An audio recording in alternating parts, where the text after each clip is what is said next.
Beg Senior Editor with Machine Design. Wanda Harding is a former NASA engineer and rocket scientist who served as the Senior Mission Manager for the launch of the Mars Science Lab mission on the Mars Curiosity landing, which touched down on Mars on August the 5th, 2012. Now, 10 years later, we can celebrate the anniversary of the Mars Curiosity landing.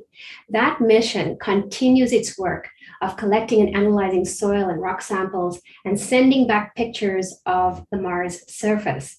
I'm very excited and so honored to have Wanda Harding join us today and to discuss her role in bringing the mission to success and its continued success. So welcome, Ms. Harding. Hi, thank you so much for having me today. You know, you will agree that the Mars Curiosity landing helped usher in a brand new era at the time of exploration on the red planet. So take us back 10 years to your role as a mission manager. What exactly did you do as the mission manager? And do talk about your environment then, managing, I guess, multidisciplined mission integration teams. Yeah, actually, I'm going to take you back almost 20 years. It was in 2003 that the concept for the Curiosity mission was actually approved by NASA. And as a part of my role as a part of the launch services program is basically getting the spacecraft off Earth and on its way to the Martian surface. And so I had the opportunity of joining that particular team back in 2008. And the original launch date was 2009, but we, due to technical difficulties and issues that they had with the rover, had to delay the launch for 2 years, which was great because everything needed to work.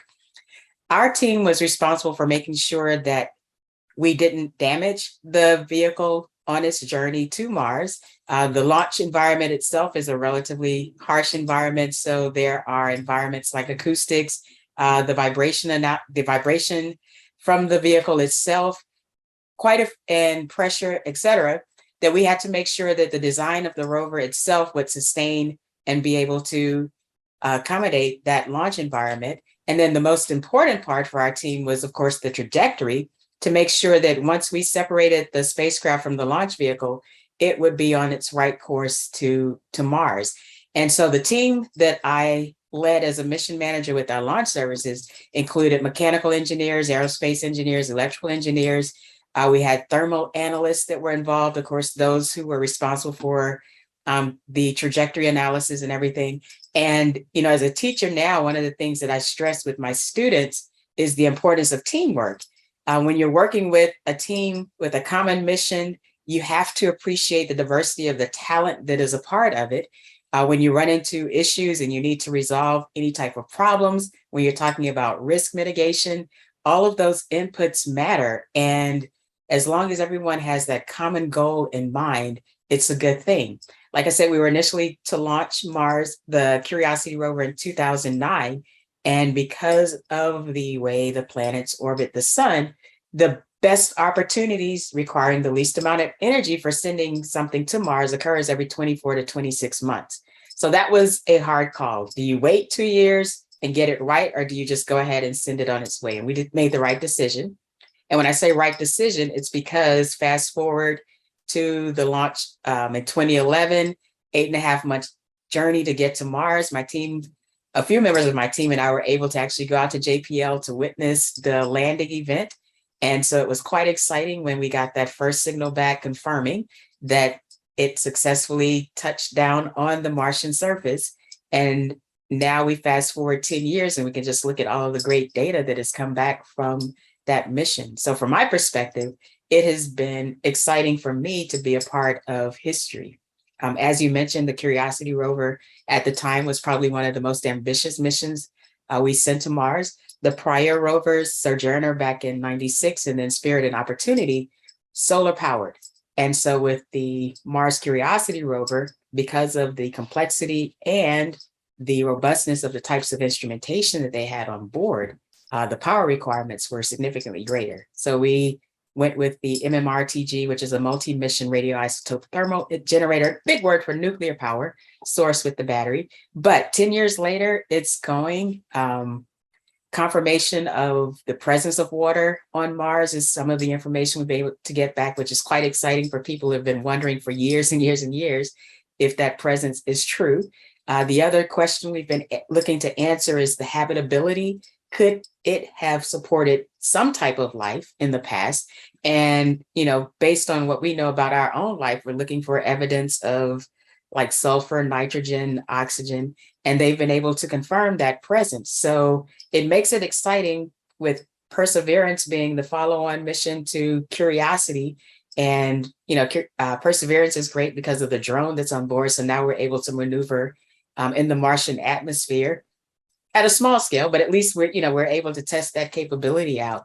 But it's just been, it's very exciting. And when you look forward to what's next with the sample return, and then eventually getting it to a human expedition, I am excited because I don't know, I would love it if one of the students that I'm teaching now happens to be a captain on a mission that goes to Mars. I think that would just be like really cool. Oh, that would be full circle if you ask me. That would be awesome. I'm going to touch on your teaching career in a minute. I want to stick with your experience as a mission lead. So Okay. Let's talk for a minute about what was rewarding for you in that role, and rewarding in this kind of work in general, and what are your regrets? So what's rewarding in that work in general is being able to see something successfully accomplished.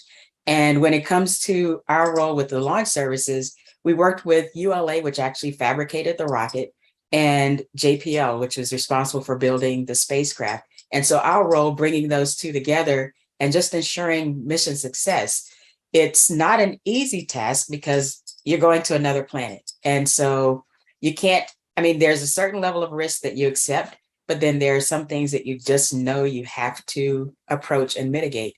And so that's where working with that diverse team of engineers come into play.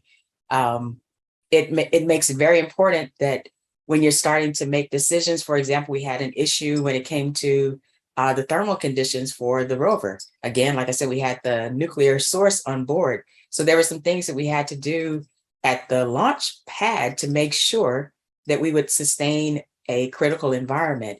And, sizing the battery came into question. So all of these things come into play. You're having to make decisions. NASA's a government agency. And so we have to be prudent with our tax dollars that we're spending. And so there are some decisions that you have to make there on whether or not a delay is worth the investment, or are there any sacrifices that you need to make? Those were I would consider, some of the challenges. The rewarding part that comes along is when you're sitting on console, there are two parts of that are rewarding. The first one is you have a successful separation of the spacecraft from the launch vehicle. The second one is the fact that the spacecraft is still intact when it separates from the launch vehicle. In the case of the Mars separation, it was critical that we inserted it very accurately because there were planned correction maneuvers for the trajectory of the spacecraft if we did not hit the mark. And we were excited because the launch insertion point was so accurate, so precise, that they were able to forego some of the earlier correction maneuvers. So for our team, that was a win. That was exciting. The other thing with working with the launch missions is, you have this definite start with a project and a definite end. And, it's always a cycle. At the same time that I was working with the Mars Science Lab, I was also working a couple of other missions in the background at various stages of their readiness, either going through design reviews with them or making sure that the launch site was sufficient, going through early campaigns of readiness for those other missions as well. So it's nonstop, it's exciting. And the only regret, if you ask about regrets, I think the only regret that I have is that I don't have any regrets. Well, that's fair enough. It's so foreign to me, the idea that you could be working with something that is so far out there and be in control of it. It's just fascinating.